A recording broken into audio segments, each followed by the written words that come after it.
So in this video, what I'm going to tell you is how I make a real estate transaction go smooth for the buyer, the seller, and the realtor. What I do is when I represent the seller, I tell the buyer's agent right up front exactly what's wrong with the house. Here's what's wrong with the house. So when we do the inspection, you don't come and ask me for a credit or some repairs done because you know already before the inspection what the problems are with the house. So in other words, this particular house was built in 1962. It had old cast iron piping. There was a drain for the wash machine in the garage. And I knew the inspector would write on the report that this has cast iron piping in this house and it's old, it needs to be replaced. It's a safety hazard, and the buyer's agent would ask me for a credit or to be repaired. We're not going to do that. So as long as I tell the buyer's agent right up front, exactly what's wrong with the house, he knows, and I say, tell your buyer that when you do the inspection, the inspector's going to write it down in the inspection. So he goes, hey, you were right.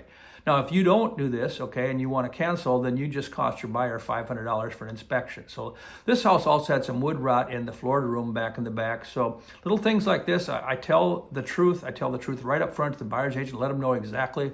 So then after the inspection, there's no credits, there's no wanting money, there's no thinking, well, should we cancel, should we keep in the deal? You want to do it right up front. You can do that too. This was an older house built in 1962 right here in Pompano Beach, Florida. A good house, but every house has something wrong with it. So when you're a listing agent, tell the buyer's agent what's wrong. If you're a buyer's agent, always ask what's wrong. So you can make your transaction go smooth, whether it's a veteran agent, which I hope it is I'm working with, or it's a rookie I got to train in, it's all good.